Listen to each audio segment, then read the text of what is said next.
Have you ever heard someone say, "This is an Amati violin"? And you've thought, "Ooh, wow, that must be old." And then they say, "It's a Girolamo or a Nicolo or an Andrea Amati." But by this time, if you're anything like me, you're lost and your mind is wandering and you can't remember which one of those Amatis it's supposed to be. Is it the grandfather or one of the brothers? Is this the Amati that's supposed to be worth more than the others? And if so, is it the right period in his making? And in the end, you just settle for it's an Amati, and the rest will stay in the murky swamp of information you can't quite remember. Well, no more, because hopefully by now, if you've been following these episodes in order, because they are in chronological order, you will know that we are now at Nicolo, Andrea's grandchild, Girolamo's son, the golden boy. So stick around and we'll see together how a devastating pandemic pushed one luthier to transform the world of violin making forever.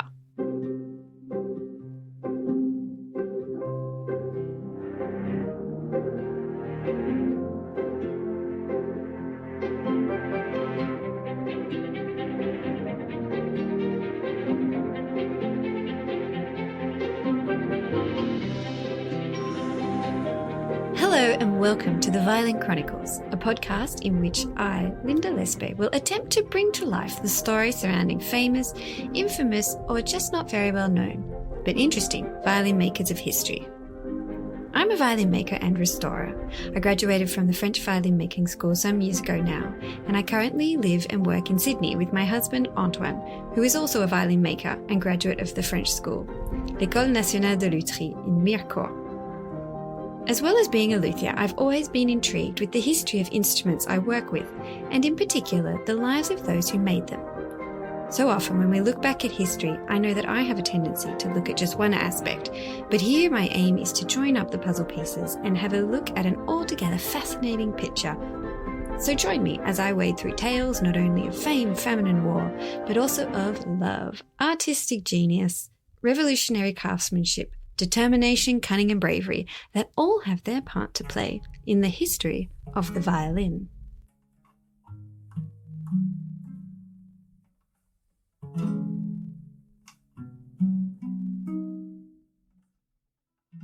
Welcome back to another episode in which we will be looking at perhaps the most famous maker of the Amati family, Nicolo.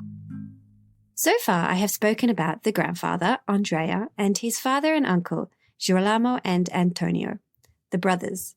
And now Nicolo continues on with the family tradition by making fine instruments and waiting for middle age to get married and have a family. Except in Nicolo's case, things are quite a bit more dramatic for himself and his family, as you will see in this episode. They were at it again, the Spanish, the French, the Germans, and the Piedmontese, fighting over who got what in yet another war, except this time soldiers managed to spread the Black Death, and in 1628, Cremona was badly hit. Troops passing through, as they always did, to cross the Po River were carrying and all too willing to spread the disease. This time it was the French and German troops that brought the illness with them, and the effects were devastating.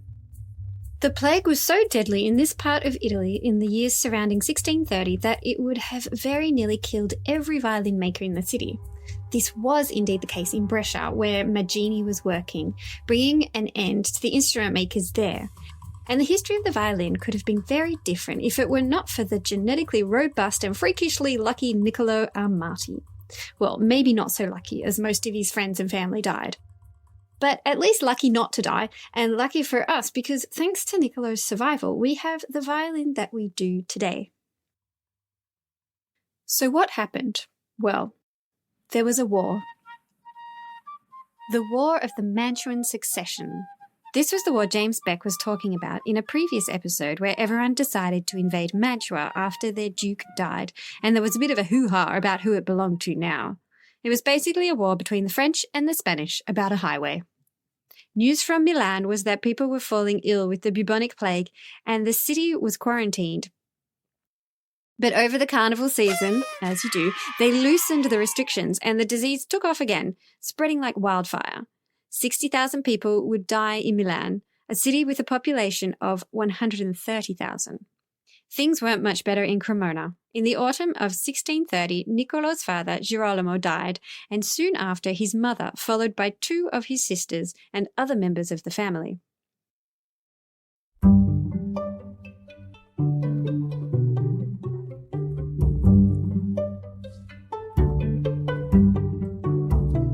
Benjamin Hebert, expert and dealer in Oxford, talks about how the plague spread and made its way to Cremona. And one of the things that we learn about with the Amatis is the plague, which wipes out brothers Amatis. It's Girolamo who survives until 1630 and dies in the plague. All of the Brescian makers die in the plague. And actually, we talk about the plague as if it's one thing, like COVID has been over the last few years. But actually, that plague was a result of wars in Europe where the Austrians, who were the Habsburgs, owned Naples at the bottom of Italy. And they wanted to get their troops up through Cremona into Italy itself so that they could then go over to Austria to support. Because actually, more than troops, food to supply the troops from Naples was really important. So the French invade northern Italy in order to stop this supply line from the south, and it's that huge change in population which creates plague after plague, and also suffering and a scarcity of resources because the army is there, and Cremona is just the middle of a war zone. It's one of the most important crossings connecting the 2 parts of the Habsburg Empire. So the plague comes to town in 1630, and discretion is not its middle name. But the city it hit was not the thriving Cremona that Andrea and the brothers Amati had grown up in. By now, it was a city that was in a vulnerable and weakened state. It just wasn't going so well. We find Nicolo in his late 20s working with his aging father in their family workshop. I spoke to John Gagnon about the curious circumstances leading up to the devastating plague, and to understand what was going on, we have to zoom out and take a look at the big picture. I'm John Gagnon. I'm a senior lecturer in history at the University of Sydney, and I work mostly on European history from the 13th to the 18th centuries. The big context to put this all in is what scholars call the Little Ice Age.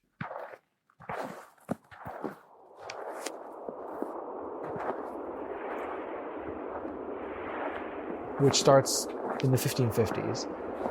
And this is, in one way, the catalyst for all of these events. The plague, the famine, the war, is that temperatures begin dropping from the 1550s forward, probably caused by a variety of environmental factors. Could have been, the explosion of South Pacific volcanoes, which changed the global environmental pattern. It could have been, changes to the jet stream. Whatever it was, it meant that Europe from the 1550s forward became colder than it had been in 1,000 years. And this was, I think, the context against which all of these things were set, was that Europe was becoming colder, and all the knowledge that had been built up for agriculture and disease prevention was now faced with a new problem, which was that things were collapsing. So in many ways, it does echo the world we inhabit today, where we're encountering more bushfires and more floods, and they were encountering a similar, although different, phenomenon in reality, but it was leading to grain failures, to crop failures, to animals giving less milk, or producing offspring at different paces. And so the Little Ice Age, which lasts until the 19th century, is part of the big context of the sort of crisis that emerges around 1600, which is, how do you support life in Europe when the environment is changing around you? So we have climate change, pandemics, famine. It's starting to sound familiar. But ultimately, things were not looking good for the citizens of Cremona at this point. How did the plague affect the lives of the Cremonese people in the early 17th century? So I guess the first thing to say is the plague had been around, for hundreds of years already, and recurred frequently. So and in northern Italy in particular, there had been a rise in plague from the 1570s. So there's the so-called Plague of San Carlo in Milan, which is 1577-78. The next big one was 60 years later in the 1630 plague. And that was even more catastrophic in terms of loss of life. many of the, Milan in particular lost a large portion of its population. And much of the rest of northern Italy was badly affected too.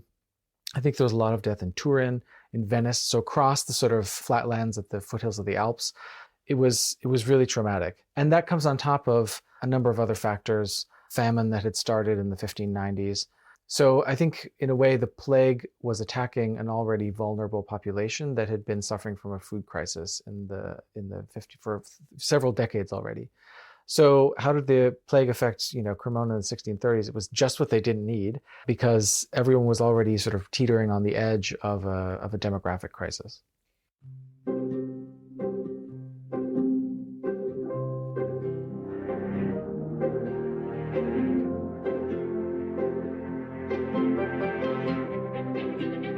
The plague of 1630 was a dark chapter in the history of Cremona. The city was one of many in Europe that was decimated by the outbreak, and its residents suffered greatly as a result. The streets of the city were deserted. Grass was even starting to grow on people's doorsteps. No one dared to wander out unnecessarily, and when a family member fell ill, they knew that they might very well be next. At the height of the outbreak, the streets of Cremona were eerily quiet, as many of its residents had either fled or fallen ill.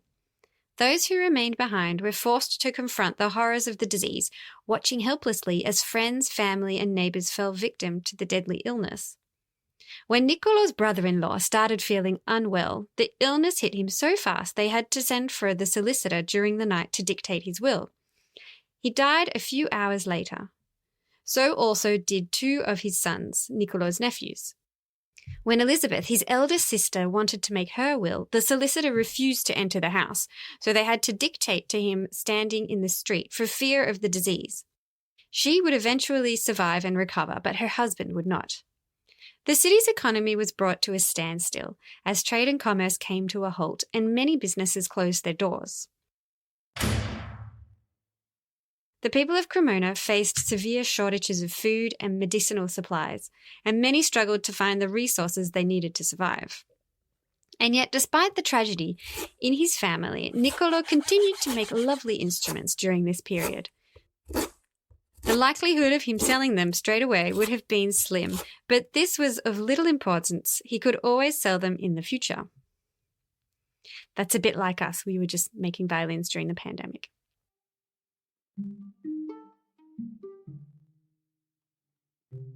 Unfortunately for the people of northern Italy, the plague was not something new to them, to the point that they had systems in place for just this kind of event. But even the authorities could not have anticipated the power of this particular pathogen. Just to have an idea, Yersinia pestis, the bubonic plague, has a mortality rate 200 times higher than that of COVID. John Gagne.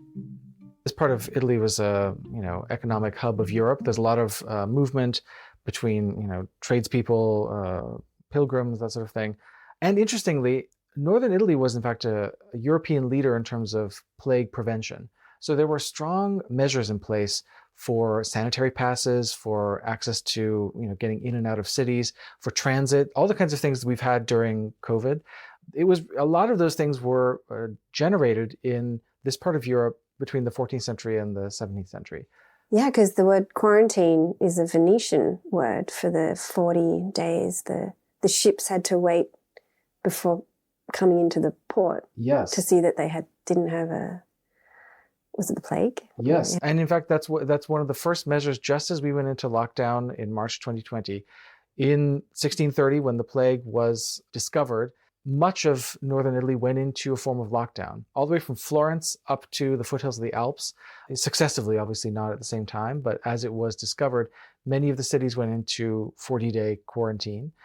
But as we know from our own experiences, that's not a fail-safe. And so it was only partially successful. So we're talking about something that Europeans were familiar with.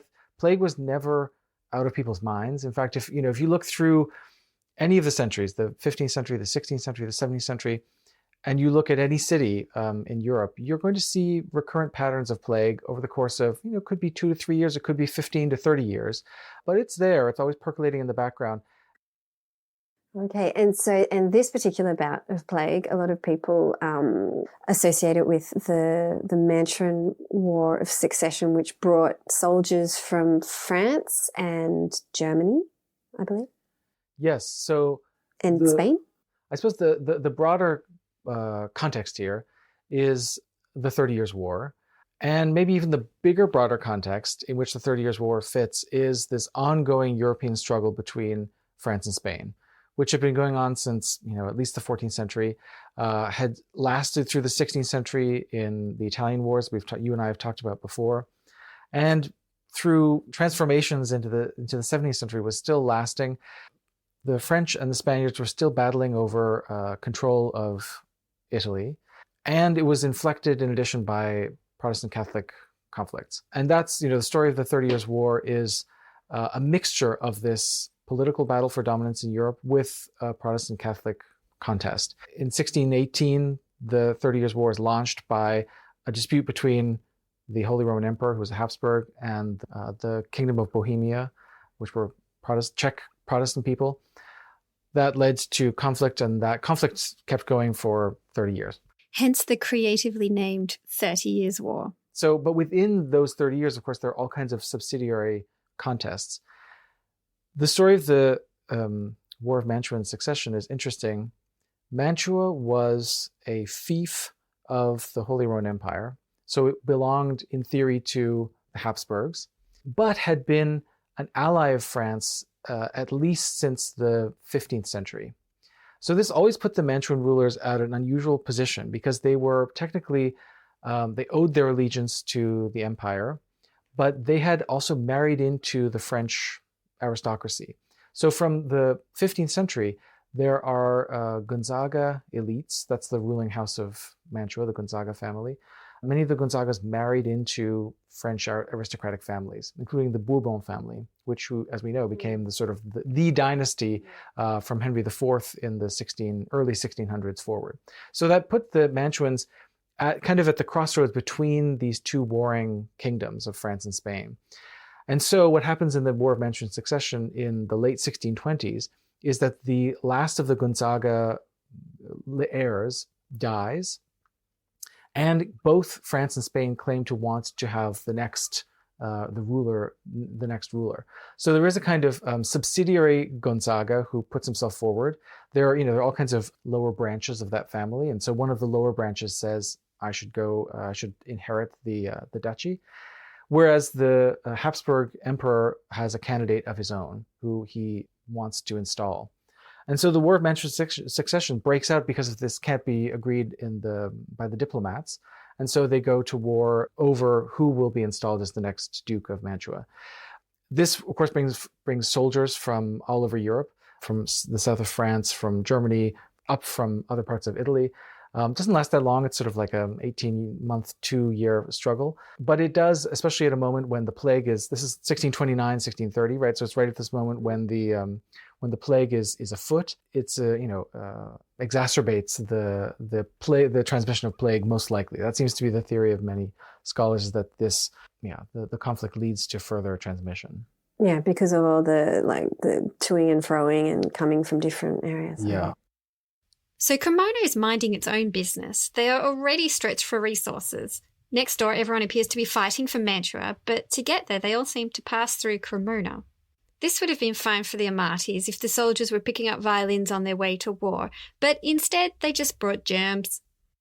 The other thing to say about the War of Mantua and Succession is that the toing and froing was also very much a part of what's going on in Milan as a hub of commerce. So sort of Mantua belongs to Lombardy, which is part of the Duchy of Milan. All the Duchy of Milan belongs to the Habsburgs. So Mantua, it's all subsidiary to the Spanish crown, basically, the Spanish-Austrian crown. And this part of Europe, Mantua, Milan, Genoa, is part of what's called the Spanish Road, which is the hub of transit for soldier movement and money movement to fund the war effort. Already it's part of this kind of axis. It's a very strategic exactly. Location. So the War of Mantua and Succession, in a way, takes place at the crossroads of an already very busy part of Europe. And, so throw into this an increasing, sort of demographic challenge from a famine in the 1590s, the plague that's circulating in the 1630s, and the war that then breaks out. It becomes a kind of perfect recipe for perfect storm for demographic collapse. Yeah, so it's a very important city for the Spanish. But then I can imagine, I was imagining being French, and you're feeling a bit of a squeeze because you've got the Spanish, they're down the south, they've taken that bit of Italy. They tried to get England with Philip marrying Mary, but that was before. Mm-hmm. They've gone over to the Netherlands. They've almost completely encircled France, haven't they? The Spanish. So they're probably feeling quite threatened. Like, and there's that door in Mantua that was traditionally allied with France. Yes, I think this was the concern of the French and many other European states. I mean, what you described is exactly correct. Spain, the Habsburg Spain, was on the rise in the 16th century in a spectacular way. I mean, there had been a Spanish presence in Europe before, but this was immense, largely due to the success of Emperor Charles V in the first half of the 16th century, who was one of those rare emperors who inherits kind of everything in Europe. He was both king of the Spanish kingdoms and Holy Roman Emperor, was also the emperor who was seated when the Americas were brought into the Spanish crown. So, his was the empire, the original empire in which the sun never set. And I think that concerned a lot of Europeans. So France felt itself being encircled, but also other parts of Europe were watching the Habsburg rise with trepidation because they knew that, it was going to be possibly a complete domination of Europe by Spain. And in fact, I would say by the late 16th century, it effectively was a complete European domination by Spain. And there was just this, like, I can imagine from the Spanish point of view, there was this annoying France just in the middle of it. Like, it's like literally this big blob in the middle of their what they'd conquered all around.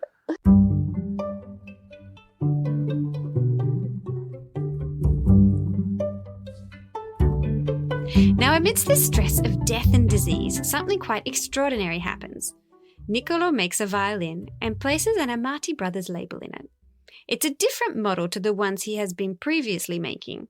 He conceived a slightly wider soundboard than what they had been making before, the corners being a tad longer and turning just a little bit more.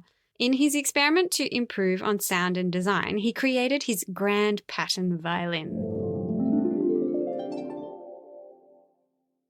Whether Nicolo realized it or not, this was a turning point in the design of the violin and its future.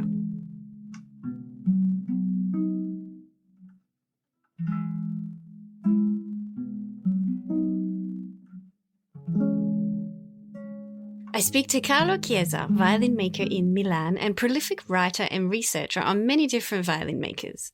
If you look in the front of a lot of books on different violin makers, there is a high chance you will see his name in the historical section, writing about their lives.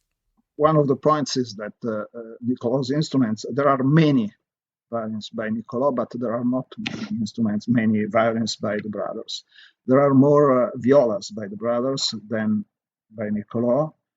Probably for historical reason, there was a search for violas until about the 20s of the 17th century. So but after 1630, the viola was not so important as a musical instrument as it had been before. And from that point on, makers went on making mainly violins. And Nicolo made many violins. So that's the first point. If there are many instruments around, you are a more important maker than other makers who have not so many instruments around. And then he was, of course, more modern than the brothers. So his instruments are usually better sounding, in my opinion, for modern ideas than the brothers. And the other point is that he anyway worked a lot developing a new model, and he slightly enlarged and elongated the violin. He made the grand pattern, which is the Grand Amati, a new pattern slightly bigger than before, and that gives you a better acoustic results than the brothers.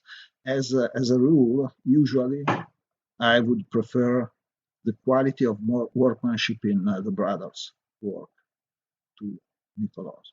But I must admit that as musical instruments, usually Nicolo violins are better instruments than those by the brothers for sounding properties. In a modern setup. In a modern setup. I have no idea about ancient setup because they are lost. We have no idea how they were set up originally. We have no original neck in an Amati instrument, so we have no idea what it was. And of course, there was also a development of different way for necks and bridges and so on in a story of 150 years. So it would be also wrong to say there was a Baroque setup or a Cremonese setup, because in 150 years, of course, you change a lot. And I was wondering, when Nicolo developed the grand pattern, was Andrea Guarneri working for him at that time? It was possibly slightly before than Andrea Guarneri arrived in his workshop. I'm not sure about that. We don't know when exactly Andrea started working for Nicolo, but yes, it is around the same time. But at first, we must consider that Andrea, together with Giacomo Gennaro, they were just pupils.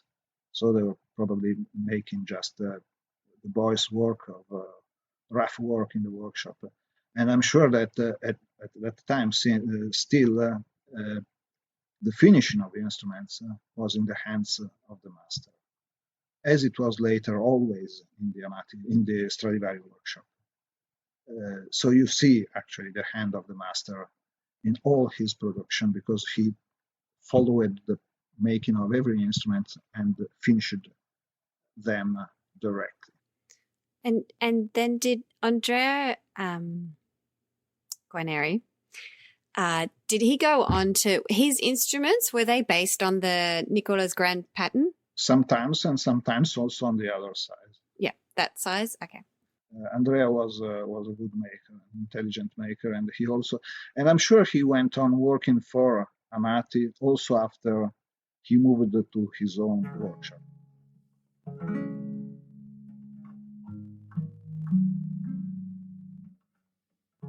So here we see the violin taking over in importance from the viola, and Nicolo making lots of instruments.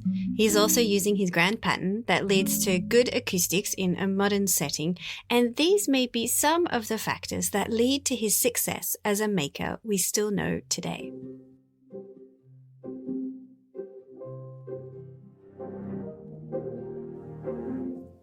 There is also something to be said about the sheer number of violins Nicolo made, as Carlo Chiesa pointed out.